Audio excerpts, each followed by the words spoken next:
8ನೇ ತರಗತಿ ಕನ್ನಡ ಗದ್ಯ ಭಾಗ 1 ಮಗ್ಗದ ಸಾಹೇಬ ಪ್ರಶ್ನೋತ್ತರಗಳು. ಕೃತಿಕಾರರ ಪರಿಚಯ. ಬಾಗಲೋಡಿ ದೇವರಾಯ ಇವರು 1927ರಲ್ಲಿ ದಕ್ಷಿಣ ಕನ್ನಡ ಜಿಲ್ಲೆಯ ಬಾಗಲೋಡಿಯಲ್ಲಿ ಜನಿಸಿದರು.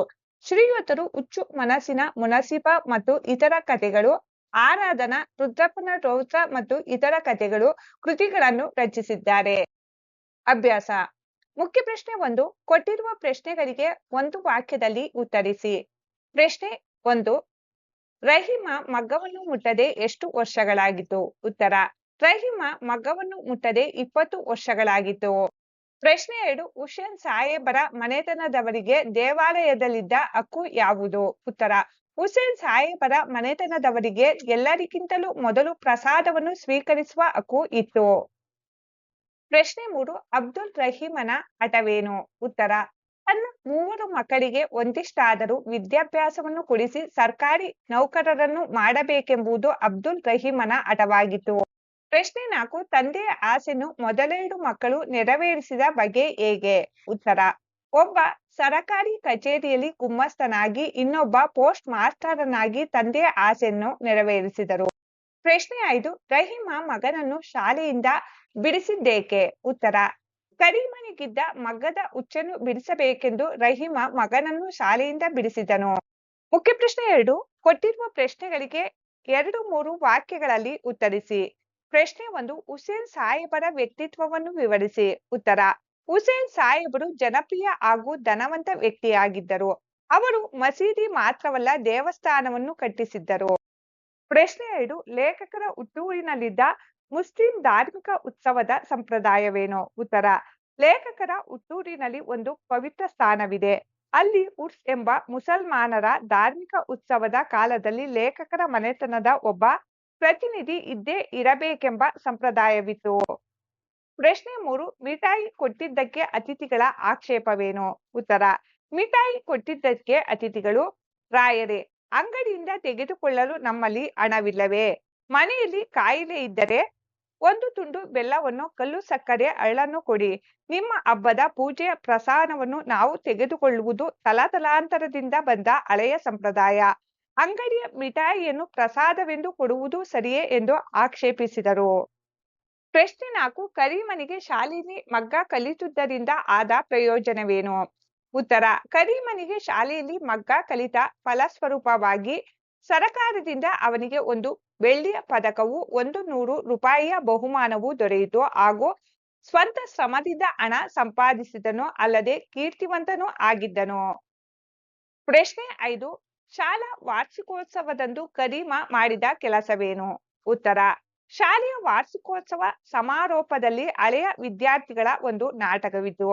ಅದರಲ್ಲಿ ಕರೀಮನು ಸ್ತ್ರೀ ಪಾತ್ರ ಮಾಡಿದ್ದನು.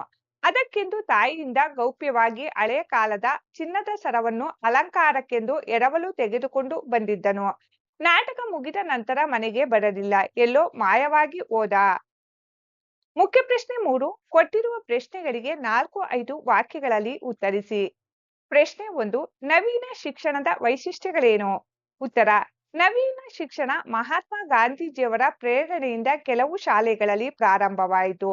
ಈ ವ್ಯವಸ್ಥೆಯಲ್ಲಿ ವಿದ್ಯಾರ್ಥಿಗಳಿಗೆ ಹಲವು ತರದ ಔದ್ಯೋಗಿಕ ಶಿಕ್ಷಣವನ್ನು ಕೊಡುವುದು, ಅದರಲ್ಲಿ ಹಸ್ತಕೌಶಲ್ಯವನ್ನು, ದೇಹ ಶ್ರಮದಲ್ಲಿ ಗೌರವ ಭಾವವನ್ನು ಉಂಟು ಮಾಡುವುದು ಒಂದು ಭಾಗವಾಗಿತ್ತು.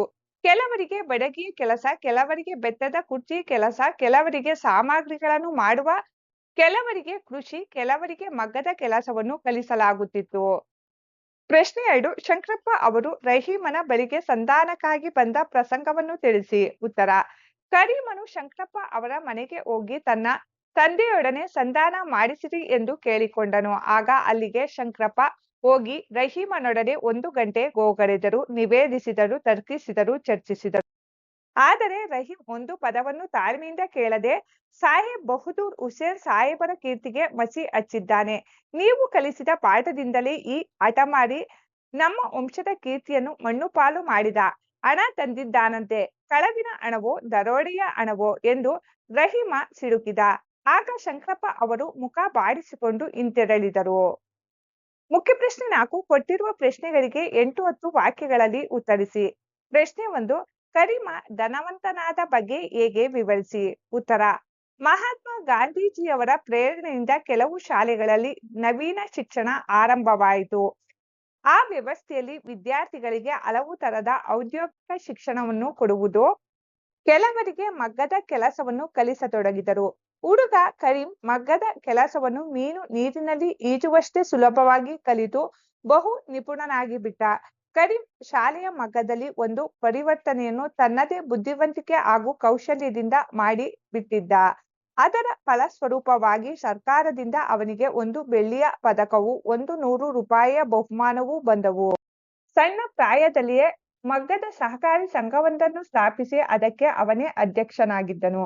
ಸಾಕಷ್ಟು ಯಶಸ್ವಿಯೂ ಧನವಂತನೂ ಆದನು. ಅದು ಅಲ್ಲದೆ ಮಗ್ಗದ ಯಂತ್ರದ ಪ್ರಯೋಗದಲ್ಲಿ ಹೊಸ ಹೊಸ ಸುಧಾರಣೆಗಳನ್ನು ಪರಿವರ್ತನೆಗಳನ್ನು ತಂದು ಹೆಸರು ಮಾಡಿದನು.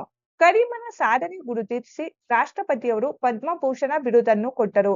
ಹೀಗೆ ಕರೀಂ ಮಗ್ಗದ ಹುಸೇನ್ ಸಾಹೇಬರ ಹೆಸರಿಗೆ ಕೀರ್ತಿಯನ್ನು ತಂದನು. ಪ್ರಶ್ನೆ 2. ರಹೀಮನಿಗೆ ಮಗ್ಗದ ಬಗ್ಗೆ ದ್ವೇಷ ಉಂಟಾಗಲು ಕಾರಣವೇನು? ಉತ್ತರ: ಅಬ್ದುಲ್ ರಹೀಮನಿಗೆ ಮಗ್ಗದ ಸಾಹೇಬ ಎಂದು ಹೇಳಿದರೆ ಬಹು ಸಿಟ್ಟು ಬರುತ್ತಿತ್ತು. ಅನಿಷ್ಟ: ಮಗ್ಗದ ಹೆಸರೆತ್ತಬೇಡಿ, ಮಗ್ಗವಲ್ಲ ಕೊರಳಿಗೆ ಹಗ್ಗ ಎಂದು ರೋಷದಿಂದ ಹೇಳುತ್ತಿದ್ದನು. ಏಕೆಂದರೆ ಅವನ ಅಜ್ಜನ ಕಾಲದಲ್ಲಿ ಬ್ರಿಟಿಷ್ ಹಗ್ಗದ ವಿಲಾಯಿತಿಯ ಮಿಲ್ಲಿನ ಬಟ್ಟೆಗಳನ್ನು ನಮ್ಮ ದೇಶದಲ್ಲಿ ಏರಿಬಿಟ್ಟರು. ಅವೇನೋ ನಿಜಕ್ಕೂ ನಿಷ್ಕೃಷ್ಟ ವಸ್ತುಗಳು. 1 ವರ್ಷದೊಳಗೆ ಕಳೆಬರಹಗಳಾಗಿ ಅರುಕು ಚಿಂದಿಯಾಗುತ್ತಿದ್ದವು. ಒಂದೇ ತಿಂಗಳಲ್ಲಿ ಬಣ್ಣ ವಿವರ್ಣವಾಗಿ 2 ತಿಂಗಳಲ್ಲಿ ಮಾಯವಾಗುತ್ತಿತ್ತು. ಆದರೆ ಜನರಿಗೆ ಬೇಕಾದುದು ಹಗ್ಗದ ವಸ್ತು. ಆದ್ದರಿಂದ ಹಗ್ಗದ ಮಾಲಿನದೇ ಆಧಿಪತ್ಯವಾಯಿತು.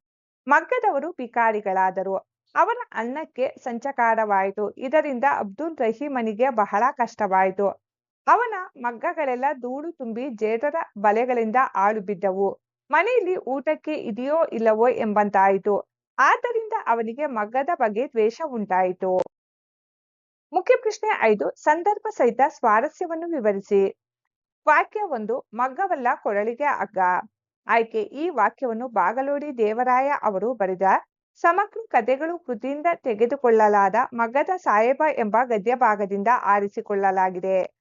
ಸಂದರ್ಭ: ರಹೀಮನಿಗೆ ಮಗ್ಗದ ಸಾಹೇಬ ಎಂದು ಹೇಳಿದರೆ ಸಿಟ್ಟು ಬರುತ್ತಿತ್ತು ಎಂದು ಹೇಳುವ ಸಂದರ್ಭದಲ್ಲಿ ಈ ಮಾತು ಬಂದಿದೆ. ರಹೀಮನಿಗೆ ಮಗ್ಗವೆಂದರೆ ದ್ವೇಷ. ಅವನನ್ನು ಮಗ್ಗದ ಸಾಹೇಬ ಎಂದು ಕರೆದರೆ ಅವನು ಕೋಪದಿಂದ ಅನಿಷ್ಟ: ಮಗ್ಗದ ಹೆಸರಿತ್ತಬೇಡಿ, ಮಗ್ಗವಲ್ಲ ಕೊರಳಿಗೆ ಹಗ್ಗ ಎಂದು ರೋಷದಿಂದ ಹೇಳುತ್ತಿದ್ದನು. ಸ್ವಾರಸ್ಯ: ಬ್ರಿಟಿಷರ ವಿಲಾಯಿತಿ ಮಿಲ್ಲಿನ ಬಟ್ಟೆಗಳಿಂದಾಗಿ ಕೈಮಗ್ಗದ ಬಟ್ಟೆಗಳು ಬೆಲೆ ಕಳೆದುಕೊಂಡಿದ್ದರಿಂದ ಅವನು ಮಗ್ಗದ ಬಗ್ಗೆ ಸಿಟ್ಟಾಗಿರುವುದು ಇಲ್ಲಿ ಸ್ವಾರಸ್ಯವಾಗಿದೆ. ವಾಕ್ಯ 2. ಕಳ್ಳನಾದವನು ಮನೆ ಬಿಟ್ಟು ಓಡಿ ಹೋದವನು ಮಗನೇ ಅಲ್ಲ. ಆಯ್ಕೆ: ಈ ವಾಕ್ಯವನ್ನು ಬಾಗಲೋಡಿ ದೇವರಾಯ ಅವರು ಬರೆದ ಸಮಗ್ರ ಕಥೆಗಳು ಕೃತಿಯಿಂದ ತೆಗೆದುಕೊಳ್ಳಲಾದ ಮಗ್ಗದ ಸಾಹೇಬ ಎಂಬ ಗದ್ಯಭಾಗದಿಂದ ಆರಿಸಿಕೊಳ್ಳಲಾಗಿದೆ. ಸಂದರ್ಭ: ಕರೀಮನು ನಾಟಕದಲ್ಲಿ ಅಲಂಕಾರ ಮಾಡಿಕೊಳ್ಳಲೆಂದು ತಾಯಿಯಿಂದ ಹಳೆ ಕಾಲದ ಒಂದು ಚಿನ್ನದ ಸರವನ್ನು ತೆಗೆದುಕೊಂಡಿದ್ದನು. ಆದರೆ ನಾಟಕ ಮುಗಿದ ನಂತರ ಮನೆಗೆ ಬರಲಿಲ್ಲ, ಎಲ್ಲೋ ಮಾಯವಾಗಿ ಹೋದ. ಆ ಸಂದರ್ಭದಲ್ಲಿ ಕೋಪಗೊಂಡ ಆತನ ತಂದೆ ರಹೀಮನು ಈ ಮೇಲಿನ ಮಾತನ್ನು ಹೇಳುತ್ತಾನೆ. ಸ್ವಾರಸ್ಯ: ರಹೀಮನ ಹಠ, ಮಗನ ನಡವಳಿಕೆಯ ಬಗ್ಗೆ ಆತನಿಗಿದ್ದ ಕೋಪ ಈ ಮಾತಿನಲ್ಲಿ ಸ್ವಾರಸ್ಯವಾಗಿ ಮೂಡಿಬಂದಿದೆ. ವಾಕ್ಯ 3. ನಿಮ್ಮ ಹಳೆಯ ಶಿಷ್ಯನಿಗೆ ಇದೊಂದು ಉಪಕಾರ ಮಾಡಿ. ಆಯ್ಕೆ: ಈ ವಾಕ್ಯವನ್ನು ಬಾಗಲೋಡಿ ದೇವರಾಯ ಅವರು ಬರೆದಿರುವ ಸಮಗ್ರ ಕಥೆಗಳು ಕೃತಿಯಿಂದ ತೆಗೆದುಕೊಳ್ಳಲಾದ ಮಗ್ಗದ ಸಾಹೇಬ ಎಂಬ ಗದ್ಯಭಾಗದಿಂದ ಆರಿಸಿಕೊಳ್ಳಲಾಗಿದೆ. ಸಂದರ್ಭ: ಕರೀಮನು 10,000 ರೂಪಾಯಿ ಮತ್ತು ತಾಯಿಯ ಸರದೊಂದಿಗೆ ಮನೆಗೆ ಬಂದಾಗ ಆತನ ತಂದೆ ರಹೀಮನು ಮಗನನ್ನು ಮನೆಗೆ ಸೇರಿಸದೆ ಬಾಗಿಲು ಮುಚ್ಚುತ್ತಾನೆ. ಆಗ ಅಸಹಾಯಕನಾದ ಕರೀಮನು ತನ್ನ ಹಳೆಯ ಗುರುಗಳಾದ ಸಂಕ್ರಪ್ಪ ಮಾಸ್ತರರ ಬಳಿ ಹೋಗಿ ತನ್ನ ತಂದೆಯೊಡನೆ ಸಂಧಾನ ಮಾಡಿ ಮನೆಗೆ ಸೇರಿಸುವಂತೆ ವಿನಂತಿಸುವ ಸಂದರ್ಭದಲ್ಲಿ ಈ ಮಾತನ್ನು ಹೇಳುತ್ತಾನೆ. ಸ್ವಾರಸ್ಯ: ಕರೀಮನ ಸಾಧನೆ, ತಂದೆ ತಾಯಿಯ ಮೇಲೆ ಆತನಿಗಿದ್ದ ಅಪಾರ ಪ್ರೀತಿ ಹಾಗೂ ತನ್ನ ಗುರುಗಳ ಮೇಲೆ ಆತನಿಗಿದ್ದ ನಂಬಿಕೆ ಮತ್ತು ಗೌರವದ ಭಾವನೆ ಇಲ್ಲಿ ಸ್ವಾರಸ್ಯಪೂರ್ಣವಾಗಿ ವ್ಯಕ್ತವಾಗಿದೆ. ವಾಕ್ಯ 4. ದೇವರು ದೊಡ್ಡವನು, ದೇವರು ದಯಾಳು. ಆಯ್ಕೆ: ಈ ವಾಕ್ಯವನ್ನು ಬಾಗಲೋಡಿ ದೇವರಾಯ ಅವರು ಬರೆದಿರುವ ಸಮಗ್ರ ಕಥೆಗಳು ಕೃತಿಯಿಂದ ತೆಗೆದುಕೊಳ್ಳಲಾದ ಮಗ್ಗದ ಸಾಹೇಬ ಎಂಬ ಗದ್ಯಭಾಗದಿಂದ ಆರಿಸಿಕೊಳ್ಳಲಾಗಿದೆ. ಸಂದರ್ಭ: ನಿಮ್ಮ ಮಗ ಕರೀಮನಿಗೆ ರಾಷ್ಟ್ರಪತಿ ಅವರು ಪದ್ಮಭೂಷಣ ಬಿರುದನ್ನು ಕೊಟ್ಟಿದ್ದಾರೆ. ಅದರ ಭಾವಚಿತ್ರ ಈ ವಾರ್ತಾಪತ್ರಿಕೆಯಲ್ಲಿದೆ ಎಂದು ಶಂಕರಪ್ಪ ಅವರು ಮುದುಕನಾಗಿದ್ದ ರಹೀಮನಿಗೆ ಹೇಳಿದಾಗ ರಹೀಮನು ಸಂತೋಷದಿಂದ ಹೆಮ್ಮೆ ಪಡುವ ಸಂದರ್ಭದಲ್ಲಿ ಈ ಮೇಲಿನ ಮಾತನ್ನು ಹೇಳುತ್ತಾನೆ. ಸ್ವಾರಸ್ಯ: ಮಗನ ಬಗ್ಗೆ ಕೆಟ್ಟ ಅಭಿಪ್ರಾಯ ಹೊಂದಿದ್ದ ರಹೀಮನಿಗೆ ಮಗನ ರಾಷ್ಟ್ರಮಟ್ಟದ ಸಾಧನೆಯನ್ನು ಕೇಳಿ ಹೃದಯ ಪರಿವರ್ತನೆ ಆದದ್ದು ಮತ್ತು ತಂದೆಯಾಗಿ ಅವನಲ್ಲಿ ಮೂಡಿದ ಹೆಮ್ಮೆಯ ಭಾವನೆ ಇಲ್ಲಿ ಸ್ವಾರಸ್ಯಪೂರ್ಣವಾಗಿ ಮೂಡಿಬಂದಿದೆ. ಮುಖ್ಯ ಪ್ರಶ್ನೆ 5. ಬಿಟ್ಟ ಸ್ಥಳಗಳನ್ನು ಸೂಕ್ತ ಉತ್ತರಗಳಿಂದ ತುಂಬಿರಿ. 1. ಅಬ್ದುಲ್ ರಹೀಮನಿಗೆ ಡ್ಯಾಸ್ ಎಂದು ಹೇಳಿದರೆ ಬಹು ಸಿಟ್ಟು ಬರುತ್ತಿತ್ತು. ಉತ್ತರ: ಮಗ್ಗದ ಸಾಹೇಬ. ಅಬ್ದುಲ್ ರಹೀಮನಿಗೆ ಮಗ್ಗದ ಸಾಹೇಬ ಎಂದು ಹೇಳಿದರೆ ಬಹು ಸಿಟ್ಟು ಬರುತ್ತಿತ್ತು. 2. ಮನೆಯಲ್ಲಿ ಡ್ಯಾಸ್ ಇದೆಯೋ ಇಲ್ಲವೋ ಎಂಬಂತಾಯಿತು. ಉತ್ತರ: ಊಟಕ್ಕೆ. ಮನೆಯಲ್ಲಿ ಊಟಕ್ಕೆ ಇದೆಯೋ ಇಲ್ಲವೋ ಎಂಬಂತಾಯಿತು. 3. ಹುಡುಗನ ಡ್ಯಾಸ್ ಆಕಾಶಕ್ಕೇರಿತು. ಉತ್ತರ: ಉತ್ಸಾಹ. ಹುಡುಗನ ಉತ್ಸಾಹ ಆಕಾಶಕ್ಕೇರಿತು. 4. ಶಂಕ್ರಪ್ಪ ಅವರು ಡ್ಯಾಸ್ ಹಿಂತೆರಳಿದರು. ಉತ್ತರ: ಮುಖ ಬಾಡಿಸಿಕೊಂಡು. ಶಂಕ್ರಪ್ಪ ಅವರು ಮುಖ ಬಾಡಿಸಿಕೊಂಡು ಹಿಂತೆರಳಿದರು. 5. ನನಗೆ ಎರಡೇ ಮಕ್ಕಳು ಡ್ಯಾಸ್ ಪರಿಚಯ ನನಗಿಲ್ಲ. ಉತ್ತರ: ಕಳ್ಳರ. ನನಗೆ ಎರಡೇ ಮಕ್ಕಳು ಕಳ್ಳರ ಪರಿಚಯ ನನಗಿಲ್ಲ. ಅಭ್ಯಾಸ ಚಟುವಟಿಕೆ. ಮುಖ್ಯ ಪ್ರಶ್ನೆ 1. ಕೊಟ್ಟಿರುವ ಪ್ರಶ್ನೆಗಳಿಗೆ ಉತ್ತರಿಸಿ. ಪ್ರಶ್ನೆ 1. ಕನ್ನಡ ವರ್ಣಮಾಲೆಯಲ್ಲಿ ಒಟ್ಟು ಎಷ್ಟು ಅಕ್ಷರಗಳಿವೆ? ಅವುಗಳನ್ನು ಹೇಗೆ ವರ್ಗೀಕರಿಸುವಿರಿ? ವಿವರಿಸಿ. ಉತ್ತರ: ವರ್ಣಮಾಲೆಯಲ್ಲಿ ಒಟ್ಟು 49 ಅಕ್ಷರಗಳಿವೆ. ಅವುಗಳನ್ನು ಸ್ವರಗಳು, ವ್ಯಂಜನಗಳು ಹಾಗೂ ಯೋಗವಾಹಗಳೆಂದು ವರ್ಗೀಕರಿಸಲಾಗಿದೆ. ಇವುಗಳಲ್ಲಿ ಸ್ವರಗಳು 13, ವ್ಯಂಜನಗಳು 34, ಯೋಗವಾಹಗಳು 2 ಅಕ್ಷರಗಳಿವೆ. ಪ್ರಶ್ನೆ 2. ಕನ್ನಡ ವರ್ಣಮಾಲೆಯಲ್ಲಿರುವ ಹ್ರಸ್ವ ಹಾಗೂ ದೀರ್ಘ ಸ್ವರಗಳನ್ನು ಬರೆಯಿರಿ. ಉತ್ತರ: ಹ್ರಸ್ವ ಸ್ವರಗಳು ಅ, ಇ, ಉ, ಋ, ಎ, ಓ.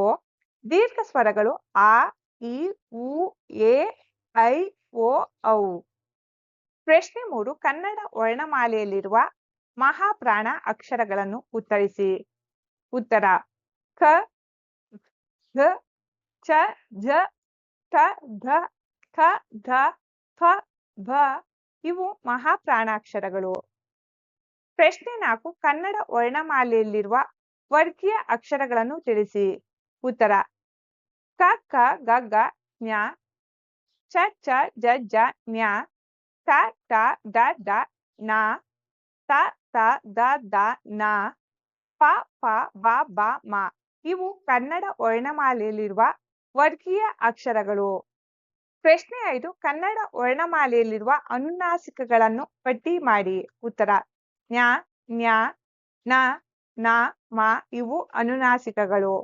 ಮುಖ್ಯ ಪ್ರಶ್ನೆ 2. ಕೊಟ್ಟಿರುವ ಪದಗಳಲ್ಲಿರುವ ಸ್ವರಾಕ್ಷರಗಳನ್ನು ಪ್ರತ್ಯೇಕಿಸಿ ಬರೆಯಿರಿ. ಪದಗಳು ಈ ರೀತಿಯಾಗಿದೆ: ಅಬ್ದುಲ್, ಅವನು, 20, ಆದರೂ, ಅವನನ್ನು, ಇತ್ಯಾದಿ. ಇಲ್ಲಿರಲಿ, ಏಕೆಂದರೆ, ಓಡಿ ಹೋದ, ಈಗ ಏನು. ಪದಗಳಲ್ಲಿರುವ ಸ್ವರಾಕ್ಷರಗಳನ್ನು ಗುರುತಿಸಿ ಬರೆಯಲಾಗಿದೆ, ಗಮನಿಸಿ ಮಕ್ಕಳೇ. ಮುಖ್ಯ ಪ್ರಶ್ನೆ 3. ಕೊಟ್ಟಿರುವ ಪದಗಳಲ್ಲಿರುವ ಮಹಾಪ್ರಾಣಾಕ್ಷರಗಳನ್ನು ಬರೆಯಿರಿ. ಕೊಟ್ಟಿರುವ ಪದಗಳು ಈ ರೀತಿಯಾಗಿದೆ: ಧನವಂತ, ರಥ, ಘನತೆ, ಧರ್ಮ, ಮುಖ್ಯ, ಭಕ್ಷ್ಯ, ಹಠ, ಪಾಠ, ಹಸನ್ಮುಖ, ಫಲ. ಪದಗಳಲ್ಲಿರುವ ಮಹಾಪ್ರಾಣಾಕ್ಷರಗಳನ್ನು ಗುರುತಿಸಿ ಬರೆಯಲಾಗಿದೆ, ಗಮನಿಸಿ. ಮುಖ್ಯ ಪ್ರಶ್ನೆ 4. ಕೊಟ್ಟಿರುವ ಪದಗಳಲ್ಲಿರುವ ಅವರ್ಗೀಯ ವ್ಯಂಜನಗಳನ್ನು ಬರೆಯಿರಿ. ಕೊಟ್ಟಿರುವ ಪದಗಳು ಅವನ, ಇಂತಹ, ಅದರ, ಒಳಗೆ, ಕುಶಲ, ಹಬ್ಬ, ಬಹಳ, ಸ್ಥಳ, ಸಮಯ, ಕಾಲ. ಪದಗಳಲ್ಲಿರುವ ಅವರ್ಗೀಯ ವ್ಯಂಜನಗಳನ್ನು ಗುರುತಿಸಿ ಬರೆಯಲಾಗಿದೆ, ಗಮನಿಸಿ ಮಕ್ಕಳೇ.